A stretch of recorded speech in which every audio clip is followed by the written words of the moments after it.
a great honor and privilege and pleasure to be with all of you today. And I look forward to being with you for many more days to come,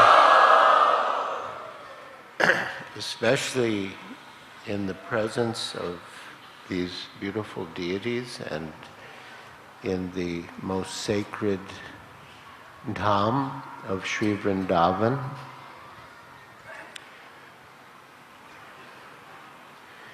In the Caitanya Caritamrita,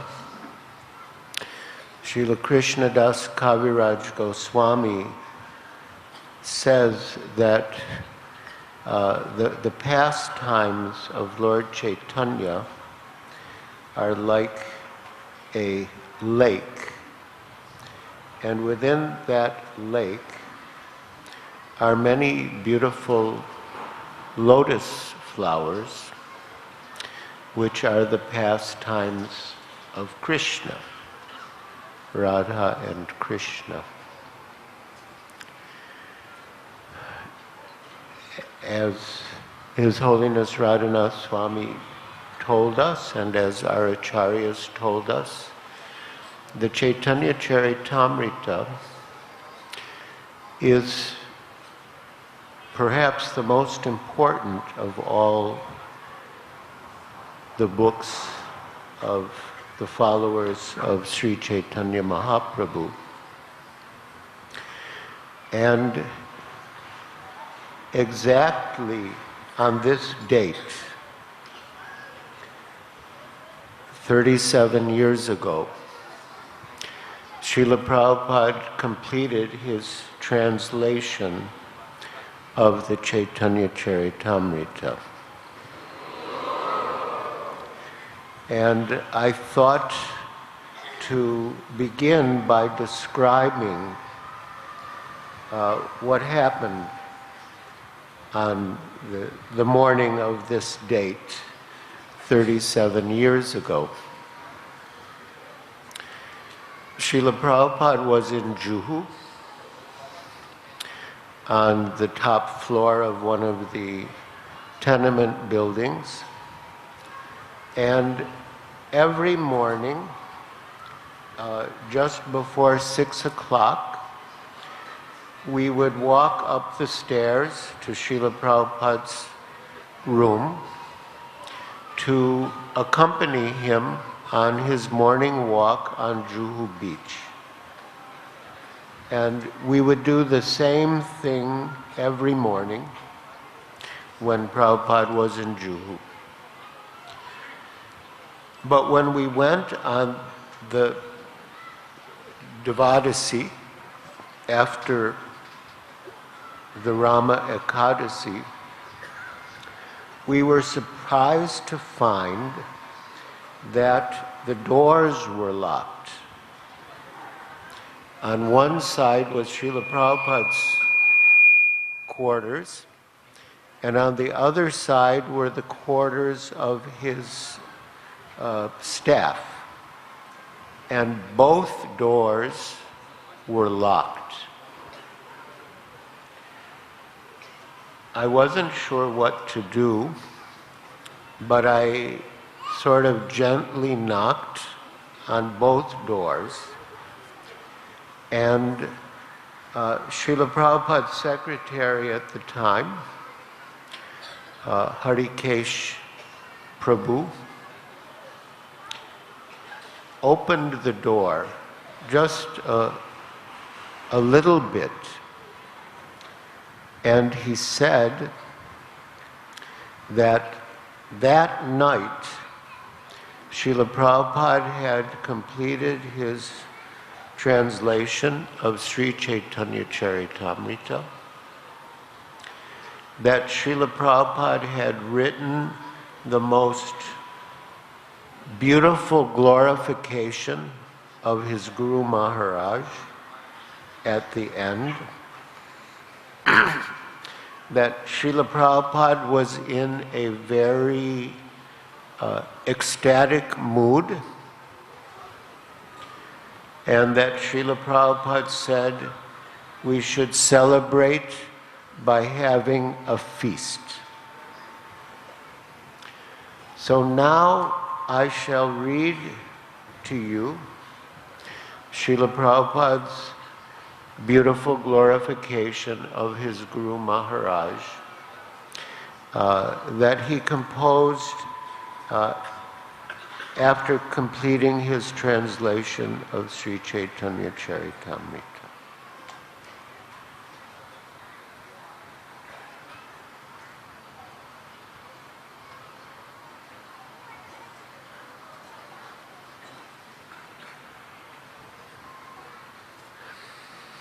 Concluding words.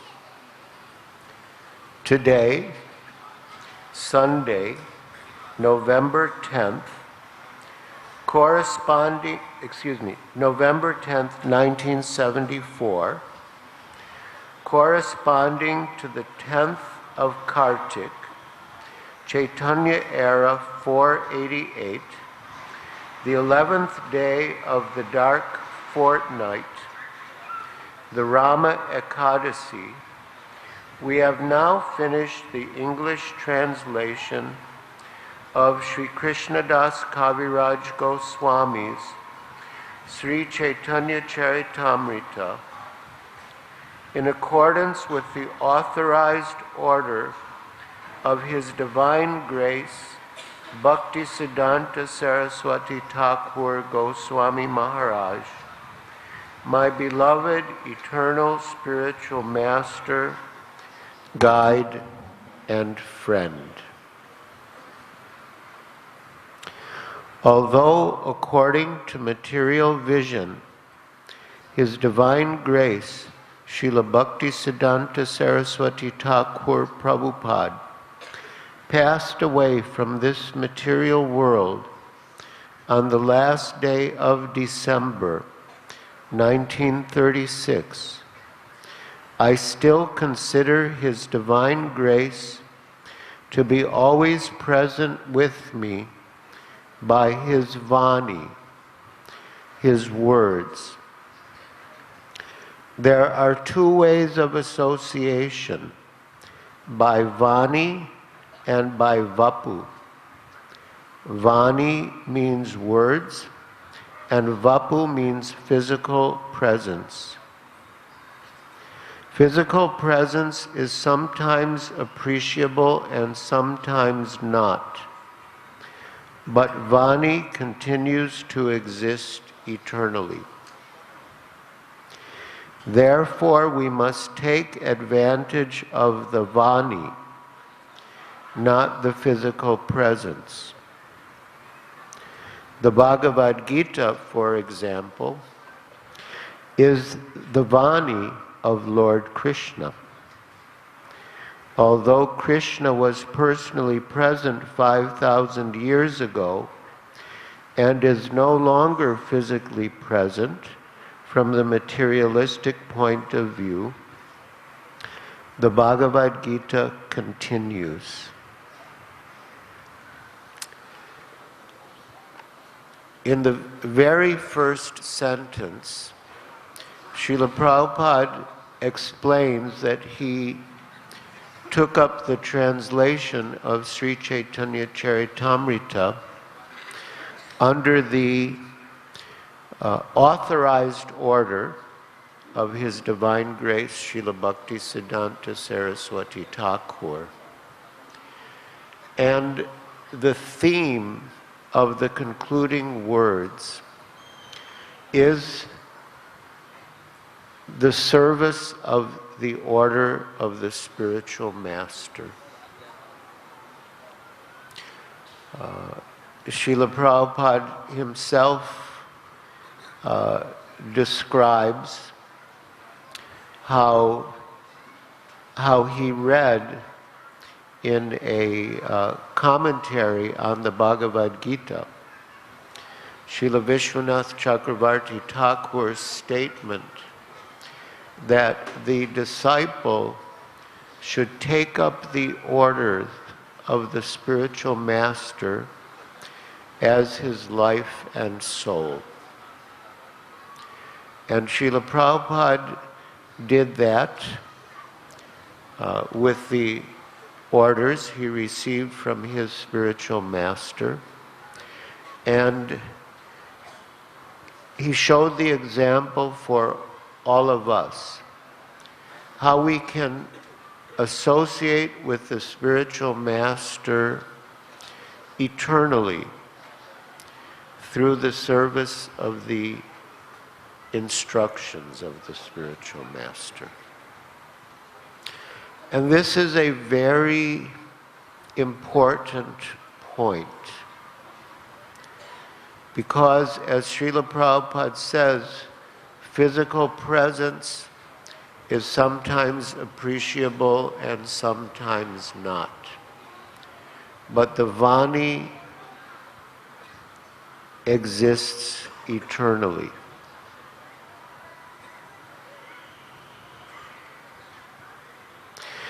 In this connection, we may call to memory the time when I was fortunate enough to meet His Divine Grace, Srila Prabhupada, sometime in the year 1922. Srila Prabhupada had come to Calcutta from Sridham Mayapur to start the missionary activities of the Gaudiya Mutt. He was sitting in a house at Ultadanga when, through the inducement of an intimate friend, the late Sriman Narendranath Malik, I had the opportunity to meet His Divine Grace for the first time. I do not remember the actual date of the meeting, but at that time I was one of the managers of Dr. Bose's laboratory in Calcutta. I was a newly married young man, addicted to Gandhi's movement, and dressed in khadi. Fortunately, even at our first meeting, His Divine Grace advised me to preach the cult of Sri Caitanya Mahaprabhu in English in the Western countries. Because at that time I was a complete nationalist, a follower of Mahatma Gandhi's, I submitted to His Divine Grace that unless our country were freed from foreign subjugation, no one would hear the message of Sri Caitanya Mahaprabhu seriously. Of course, we had some argument on this subject, but at last I was defeated and convinced that Sri Caitanya Mahaprabhu's message is the only panacea for suffering humanity. I was also convinced that the message of Sri Caitanya Mahaprabhu was then in the hands of a very expert devotee, and that surely the message of Sri Caitanya Mahaprabhu would spread all over the world. I could not, however, immediately take up his instructions to preach, but I took his words very seriously and was always thinking of how to execute his order, although I was quite unfit to do so. Srila Prabhupada explains that in his youth, he was the leader of his friends. And so when Narendranath Malik met Srila Saraswati Thakur, he wanted Abai to meet him and give his verdict. But Srila Prabhupada had not been very impressed with sadhus that he had seen. He said that many sadhus would visit his home, would visit his father's home, but he was not very impressed with them. And when Narendranath Malik mentioned that he wanted Abai to meet a sadhu, Abai thought he may be like the other sadhus. And he did not really want to meet him. There was a building near where Abai lived. And in the building, a lot of men would go out in the morning. A lot of single men, I guess, were living there. They would go out in the morning, earn some money, come back in the evening, cook some food and eat and go to sleep and then go out the next morning. So among them was a man who was, in the morning, he would put on his saffron dress as a sadhu, go out, collect alms, Lakshmi, then come back, change out of his saffron clothes, and join the others for their evening meal and repeat the same process. So Srila Prabhupada was skeptical.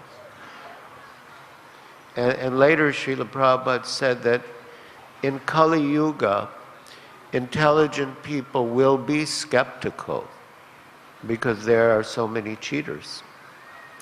So Prabhupada was skeptical and he resisted going.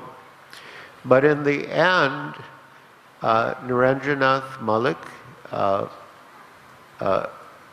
prevailed, and Abai agreed to go with him.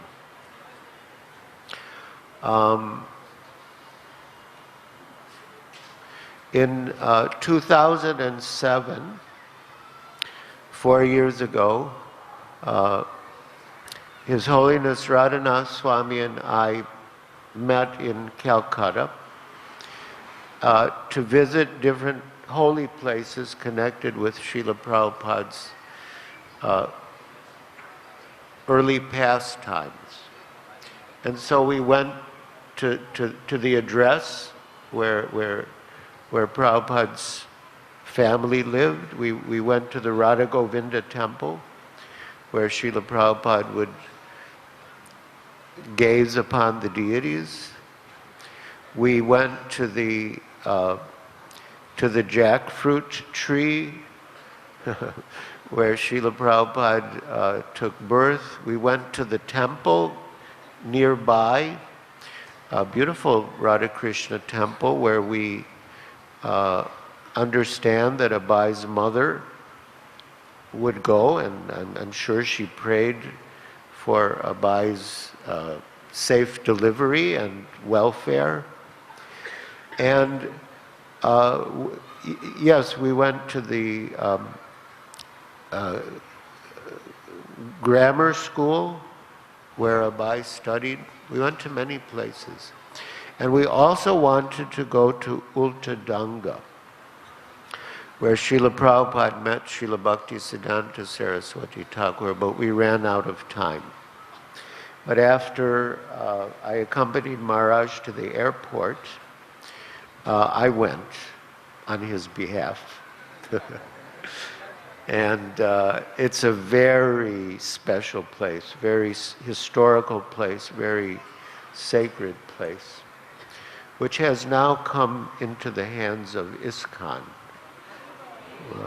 Very fortunately so. very, very important place for many reasons.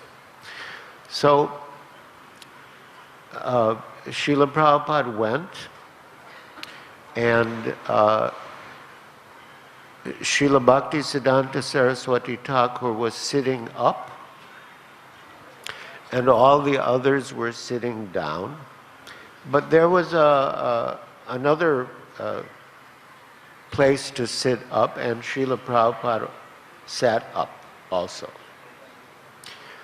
And as mentioned here, Srila Saraswati Thakur instructed him to preach the message of Sri Chaitanya Mahaprabhu in the English language to the Western world.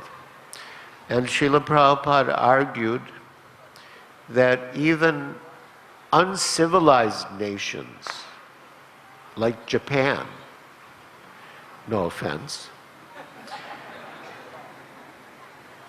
have political independence, and India does not yet have political independence. So first, India should gain independence, then people will hear the message of Sri Chaitanya Mahaprabhu seriously. But Srila Bhaktisiddhanta Saraswati Thakur replied that political independence and dependence are relative conditions of the material world.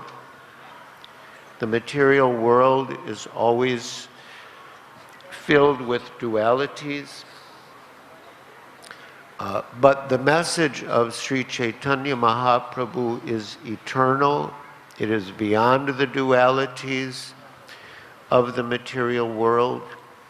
And people need to hear the message of Chaitanya Mahaprabhu, that the message of Chaitanya Mahaprabhu is the only solution to all the world's problems. And it cannot wait. We must preach this message now, immediately, under any circumstance. And Srila Prabhupada later remarked that in his whole life, until then, he had never been defeated in any argument. But he was defeated by his Guru Maharaj. And he was glad that he was defeated by him. So, Srila Prabhupada mentions here that he received the instruction, he took it to heart, but the circumstances were such that he could not immediately execute it. But he was always thinking of the instruction and how to execute it. So this is another lesson for us, that we may receive an instruction from the spiritual master, and due to circumstances, we may not be able to execute it immediately. But we should always keep it in our heart and think how to execute it. Wait for the opportune moment when we will be able to take it up, and pray for that opportunity. I had an experience with Srila Prabhupada that gave me the same message, you could say. We were with Srila Prabhupada in Gorakhpur, as guests of Sri Hanuman Prasadji Podar of the Gita Press. And in fact, we were staying in what had been Sri Podarji's personal residence, estate, Sri Krishna Niketan.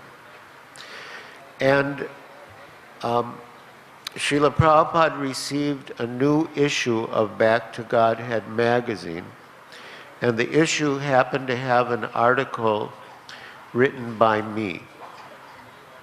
So Srila Prabhupada called for me, and he said, I have read your article. It is very nice, and you should write. You should take up writing as your main business. And he said, you can travel with me, and I will personally instruct you how to write. So, those days, we didn't have computers. In fact, in those days, very few people had typewriters in India. If we needed something typed, we'd usually go to the courthouse and find some people with typewriters in front of the courthouse and pay them to type whatever we needed typed. So I went out and I bought some lined paper and some pens and pencils to begin my writing. A few days later, my senior godbrother, Hansaduta Prabhu, told Srila Prabhupada that he wanted to begin his world traveling Sankirtan party. And he wanted me to be on his party. And Srila Prabhupada agreed. So at first I was a little disappointed because I was looking forward to traveling with Srila Prabhupada and being instructed by him in writing. But I had faith that whatever Srila Prabhupada said and did was for the ultimate good of all concerned. So I thought if Srila Prabhupada wants me to go with Hansaduta, or if he wants to fulfill Hansaduta's request that I go with him, then that must be the best. So we went to Agra and Aligarh, and then we got a telegram. Hansaduta got a telegram from Srila Prabhupada saying, organizing big Pandal program, Bombay, come with party immediately. So we packed up, went to Bombay, and in Bombay, Shamsundar Prabhu, Srila Prabhupada's very senior disciple, Shamsundar Prabhu was the temple president. And he was in charge of the Pandal program. So he held a meeting with all the devotees to divide up the services, and he wanted me to collect. He wanted me to raise funds for the Pandal program. I said, Shamsundar Prabhu, Srila Prabhupada instructed me to write.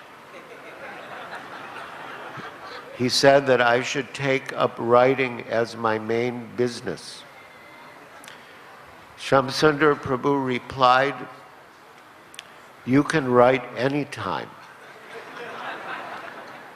This is the one opportunity we have. We can go into any big man's office in Bombay and asked for an advertisement for our souvenir.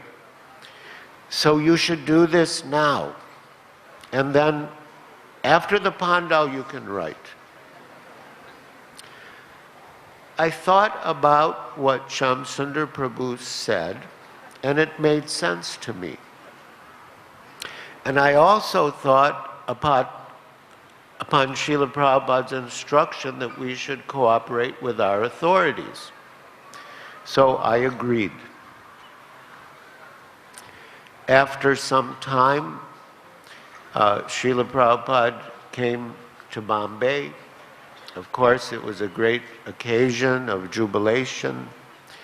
And as would usually happen when Srila Prabhupada arrived, he would go into his room, sit in his room, and all the devotees would crowd into the room, and Srila Prabhupada would look around the room, glance affectionately at all the devotees, exchange some words with them, and it was a very blissful family feeling.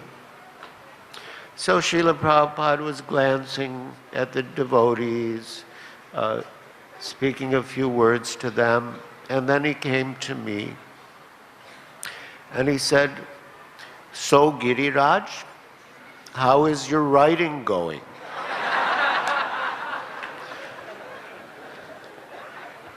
And I was so flustered, I didn't know what to say.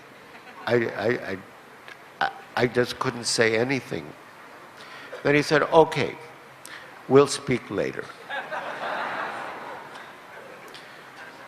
So shortly thereafter, with just me and him in the room, he asked. And I explained what Shamsundar Prabhu had said and how I thought what he said actually made sense, and how Prabhupada wanted us to cooperate with our authorities. So I agreed. But in the meeting with Srila Prabhupada, I was very apprehensive because I wasn't sure if I had actually done the right thing or not. And so after making my presentation, I asked Srila Prabhupada, did I do the right thing? And Srila Prabhupada replied, you can suspend the order of the spiritual master, but you can never neglect it. And then he gave his own example. He said, my Guru Maharaj also ordered me to write, but I've been so busy traveling all over India and having programs, I also haven't had much time to write. So you can suspend the order of the spiritual master, but you can never neglect it. And I was very elated, you could say. I was elated with Srila Prabhupada's answer because it was so practical. It didn't compromise the principle, but it accommodated the fact that circumstances may be such that one is not able to take up a particular instruction at a particular time.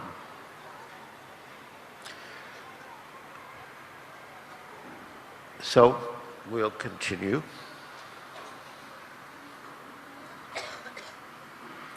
So again, I could not, however, immediately take up his instructions to preach, but I took his words very seriously and was always thinking of how to execute his order, although I was quite unfit to do so.